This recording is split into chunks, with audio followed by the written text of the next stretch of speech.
ensemble na bango te eza malamu te. Mais en tout cas tosengi na FARDC longonia, en tout cas merci beaucoup matondo mingi pe mwana mboka Fati Beton le lengo zo sala musala, en tout cas longonia preuve neke o propose o ebaki ko promettre na basoda que non mbongo ya le 30 juin eza pona FCCT ba vivre.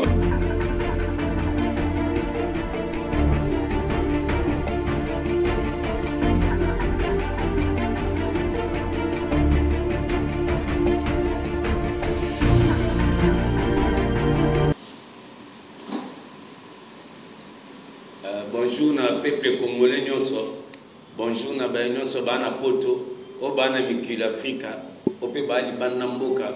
En tout cas mbote na bino nyonso, mbote pe na biso nyonso to senga ke bino bali bana mboka boye ba toujours ko veiller ko landela ba situation politique ya mboka lo lenge mboka ekende, parce que le lenge mboka ekende position to ana en tout cas eza sous clair mingité. Et ça normal mingité parce que bande konabiso oya FCC bana posa ya salisa mboka oyote. Alors c'est to vandika boye to lelaka ok zalake même à ta Bible et le baguet le boko na yo ce que zo dérange ko zo mema ko na nzela mabe kata yango longola yango ata camarade ata mwasi na yo azo memo na nzela mabe tout ça apona épanouissement oya yo vite longole na sentir na yo kabwana na ye po nokite akomemo na kufa pe kufa neza malamu te. Alors bandeko ya mwana na yo tikobele abino toujours faut bozala ka brancher nga président Charlie soki na ye kupesa bino benfo mboka faut bofongola matoi makasi parce que biloko o nga na yaka nango eza ezete. Alors to mona ndeko na biso Janine Mabunda lolenge oye azotambusa ensemble tokota na kati. Janine Mabunda façon azotambusa ensemble national ana ba compétence te totala ni na kati. Janine Mabunda sali bandeko maramba kokamwa o Janine Mabunda o baoti ko surprendre na kati ensemble national totala lisusu. Comment peut perdre de Mazoluka kosala ba manigance na ye na kati ya mboka na kati ya institution nyonso ya république totala na kati koma lolenge nini peut perdre aluka kotambusa mboka oyo na lolenge ya malamu te pouvoir sekenda mais ba aluka kaka koyana makasi pona ko détruire ko tsabakal ba blocage total sana.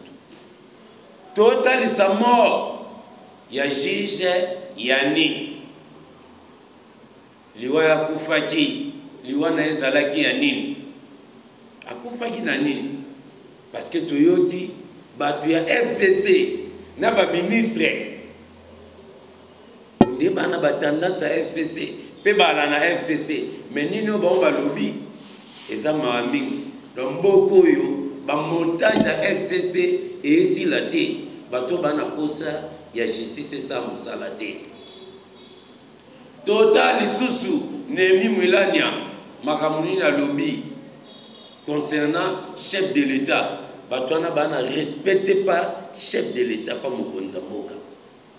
Nemi Mwilania toyo kanino ya lobby concernant chef de l'État bana respecte pas chef de l'État, mais cette fois-ci photo sungabango et puis justice te obelela sala musala na yo lolenge sengeli parce que muta ko toucher yo muta ko tsoma maboko muta ko pesa instruction busoba ezate le leza tourna bino c'est la justice qui élève une nation. Mais on est mis Mwilania lobby c'est encore un coup d'épée dans l'eau et c'est le côté on est les ba grimace et intimidation au banda kosala les bazalaka. Aujourd'hui c'est Félix Tshisekedi mwana mboka awuti na parti nini IDPS no opposition kutu to banga binote et bon osko lelo to na kata masolo to na pouvoir nde to ko banga bino eza motema malamu ya Faci Béton, Faci Blindé, ndeye mutana souci ya peuple congolais.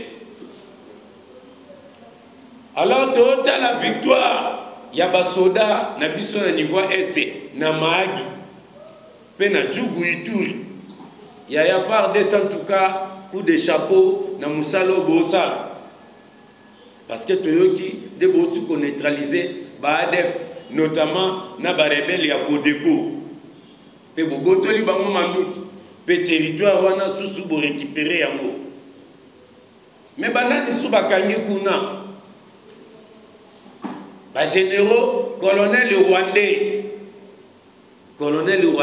na compte ya ba mouvement rebelle wana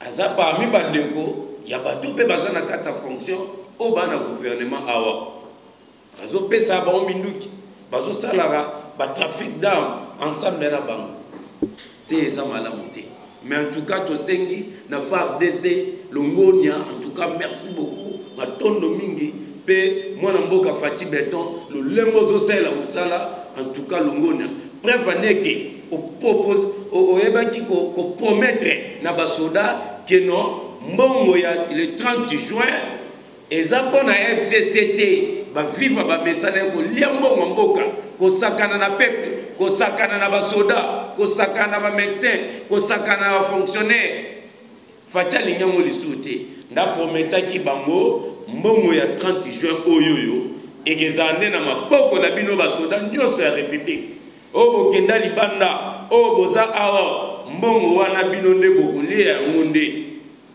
et puis na ba médecin o basala équipe ya riposte contre la COVID-19 nde Faci asa ko encourager musala asa ko encourager musala bosala musala kitoko ya biso pe to pesi ba frère pa Faci Béton base a toujours simano peuple congolais nyonso na simano Faci donc ba makele la pamba pembeni et ça na sensité théota la destitution il y a Jean-Marc Kabundu le premier vice-président l'honorable Jean-Marc 520 gigas alors ba coup de chapeau belé en tout cas ça mobile le roi vivant dengi Papa Etienne les sphinx du Congo, voire même de l'Afrique, denga lobaki, et ça toujours ndemana.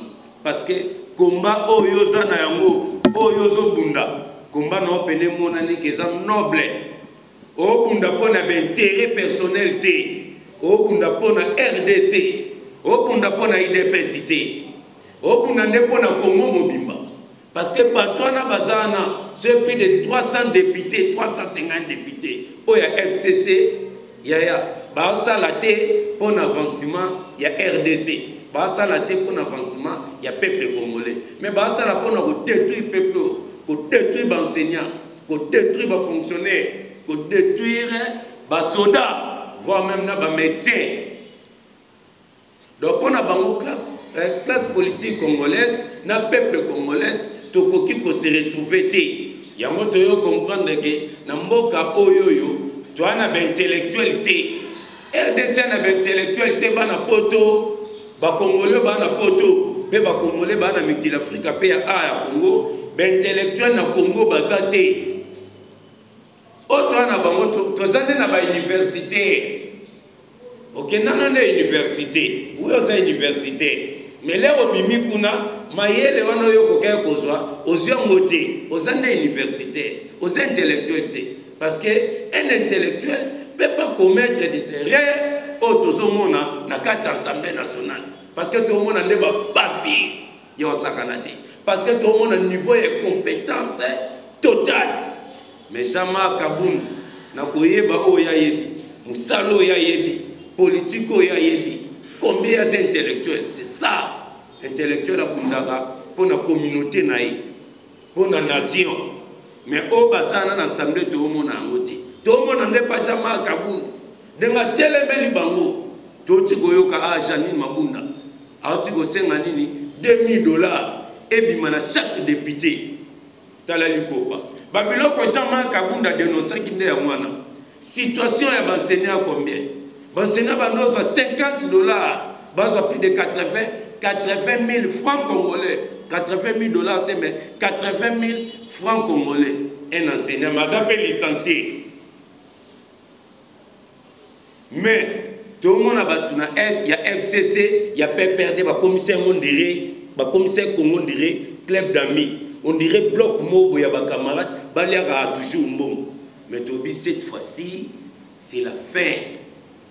Tout mettre ma camarade tout, n'a soukapé s'il déjà. Bref, on est que 5 bon année goyate. Alors, Jama Kabunda va réhabiliter n'a pas droit na toujours un premier vice-président de l'Assemblée nationale.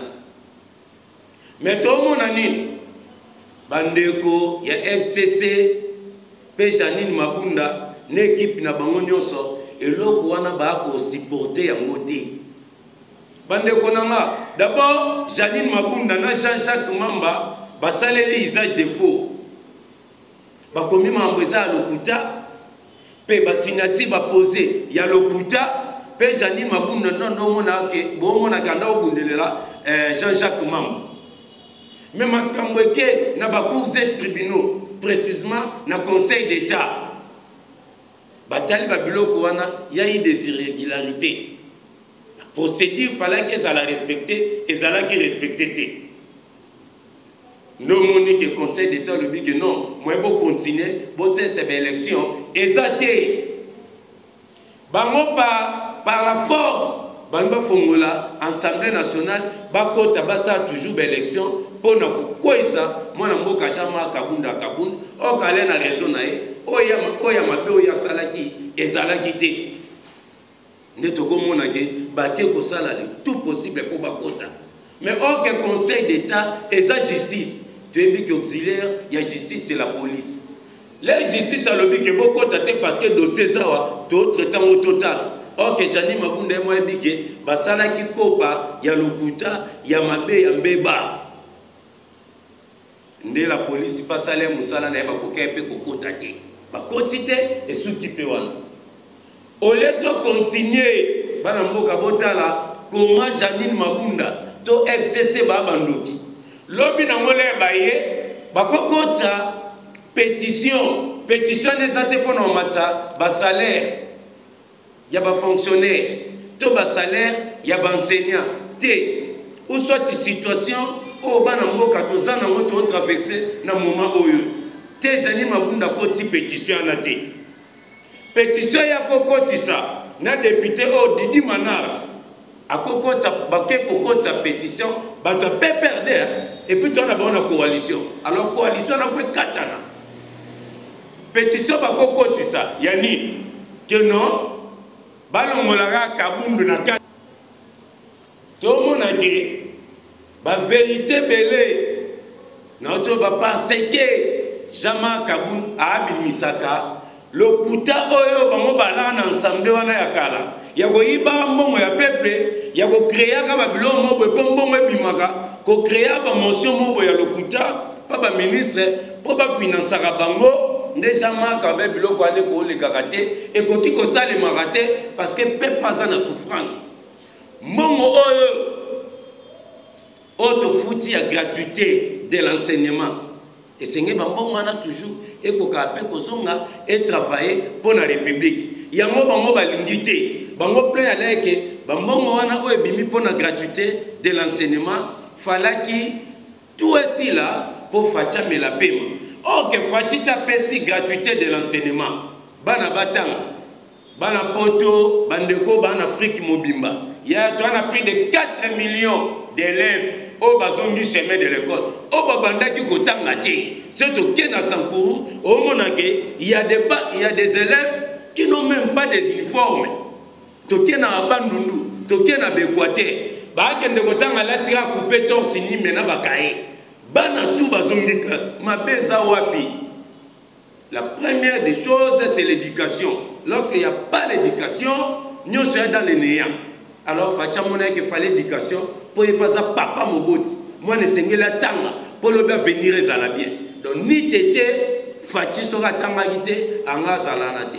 Les Français zanango, Mayela zanango, Buana zanango, azoyango na nzela ya école. Et puis denga vandaki pembeni ya un grand politicien otobengi papa Etienne Tshisekedi wa Mulumba paix à son âme. Nde yango bango balingaki te mbongo wana ebimaka toujours esunga peuple tomona ba gratuité tomona ba construction ya banzela oyo ekufaki. Bon balingaki te banzela nda kufa banda obongisa te kolia bambongo toyepa moto oyo otobenga Bamaros Lobota yaza DG ya Foner aza chargé ya mambo banzela nyonso ba traité routier sur toute l'étendue de la République na mutunaï asaliana pendant 10 ans boye parce que mbongo ane maka 3 millions par mois calculer so ya beti 10 ans 3 millions par mois et puis betango par année et ça la combien beta pendant 10 ans mais ce bota la situation pas banzela to salaire nango 0 mais to monani le lo bande konanga to na poto na ba en Afrique pe bwana kata Congo awa soko longwe mwanda kolongwa mwanda tika nanga ya la route est asphaltée donc okoti kokenda ngo na keti na dipinete keti kaka oya se olongwe banda mwanda oleki pena vila kincha soko tipa obimi okei bakwango obimi tika nanga nzela kitoko na régime Félix Tshisekedi. Mais bango so mbongo wana moni DG ya Foner soka za okangama parce que ba mbongo wana tout oya traité routière ya bande kolengo c'est un cadre ya PPRD azo sam ba boya kiliboso ya ebi ke kwa ya na koselile bakange ba ya nae bazona yazo sam attaque kokoma ka ba komi na prison akosi ba soda de na boye tiboli na boko tsanga na za na coronavirus ba soda point batikiye babite mutoza na coronavirus ekezwa biso pe bato bana kata prison boza l'infecté mais moko alakana bino na lolenge mokonza mboka asala fati beton lolenga zo saela te koko tika mutote parce que travailler longtemps to yebaka bango bato ancien régime sodana moko adiembela ekaka lobi na kotika oti déjà Foner o babengi na kombo Lobota Bamaros nde soda na diembela ekaka yepa duka sala foka ki matala ba soda congolais bana volonté au sala ko pesa musala ya kitoko na misu ya Félix Tshisekedi mwana mboka ndo monique soda na diembela ki ekaka bakanga ki ekaka ti le temps ko luka kokota na kati kuna ya prison bakoti na kati ya prison basali test tout ça et sali mo matata bakena engalema ba memie inerbe ba yo zongisa na prison ane na coronavirus ité allez côté wana alors yamano monique bato FCC oyo photo za na bango très prudent na bike bana mboka bitumba oyo bino bwana poto botika yango te bino bozana mikila Afrika libanda bota toujours maboko pa mwana mboka Félix Tshisekedi awa to koti na dossier ya nino ya élection président Seni muto abimi ya mais non botika makambo te la muka bo distraire peuple ke boyo lo bakake o Félix aswa quitté distraction parce que muto abimi président Seni be élection ba uti kuna ya lokutana o ba bengi na kombo ya Rosa Malonda ya travailla na Seni na Kabila na PPRD depuis 2006 depuis 2005 à Salana Bango, Mouta PPRD a travaillé Tina Corneille Nanga Awa Bauti go travailler. Bota la KO bon ba mena na élection. Bota la mutu de l'Assemblée nationale. N'est-ce que Mouta Nemana te permettre à continuer kozala en tête ya Seni. Webim oyekeya te biloko wana to linyango lisouté. Peuple congolais cette fois-ci mis César et au fond. Et pas à la qui mouta catholique, Yerosa Malonda, mouta catholique. Mais comment, à quel bima, mondimi, il y a kimbangiste. Comment tu peux expliquer à quel bima, mondimi à kimbangiste? N'en nini. Alors, catholique, à Bigaza, mouta kimbangiste, tu y es bien awa na catholique. Et puis ce que dengi généalogie mo elekele la bomona ke bazala toujours baswahili les kaka malumal muswahili toyengo toyenani malumal muswahili toye o nani ye rosa nani rosa malonda muswahili toye kone nan dans cette kiti bango tout baswahili planini o bomba la nango planini o bango bazala non to bi cette fois-ci peuple photo tellement distraction la mukazo mema buzoba leto koma na momana babandi sukolela moment ngo ya hotelema bomba sana ba distraction bazolo belo te ba fandikane mais biso to lobi encore bango ba ko position té c'est bon ba belela que comment il dépêche à pouvoir en même temps aussi à travailler nos positions c'est parce que bango nos positions ba travailler té bango me uti ko bunga ba tikali ko lobelela ngote pe bango ba ko kokote la Vital Kamerhe. Ok, grâce, il y a conseiller principal du chef de l'État, Marcelin Bilomba, il y a dénoncé Babiloko Vital Kamerhe à Bandé Kossal. Ce qui Kamerhe a qui avant, Kamerhe a raté les poisons. Parce que Kamerhe a dit cité, tracité. Ce qui a dit que Moutoua qui a chef de l'État a compris que Nino Yassala a empoisonné. En tout cas, coup de chapeau, Marcelin Bilomba, dans le Lemando Samoussanayo, en catimini, et puis la discrétion. Vraiment, merci beaucoup, le conseiller principal du chef de l'État. Alors, Toye, le Lenge Oyoyo, Assemblée nationale, Baoti Kokota, Pona Koluka Koko et ses sous Jama Kabunda Kabunda. Non, et Pessameli Bangote. Comment mon top bino destitué qui? Beaucoup de sous pétition. Mais ok, bah doit violer qui loi et ça bino moko. La police, justice a bino kota te, bino bombo kota par la force. Parce que beaucoup mi ko défier justice. Ne par là au mona non. La police a yaki asala musala. La police n'est pas empêchée parce qu'on a commis des ordres. Ni n'est au-dessus de la loi. Ni n'est au-dessus de la loi. Bisogno soto na sami beko. Mais comment FCC bon mona ke bino nde boza likolo ya loi. Comment bino bon mona ke boa likolo ya mibeko. Nde bino boleki nyos. Bo ba super congolais et puis bino fo botika mboka oyo. Bino senge pena fo bokima botika. Parce que le lenge na bino ko travailler ezama pe makasi. Et ça m'a bien marqué ce collègue. Pour respecter l'institution, il y a un beau gâté. Pour ça, pour contredire toujours, le dossier Nyonso, Oeza, pour l'avantage, il y a peuple congolais. Alors, Fatia Bomba Binotro, beaucoup à Koyokate. Bonaba poursuite contre la communauté internationale. Bobi Kanayangote. Mais Fatia Bomba Bino qui est toujours normal avec l'État, si Babiloko a tout, procès a tout, poursuite judiciaire internationale, si là, tu vas vendre pour Congolais, mais tout le monde dit que Bino Bolingi Kimiate.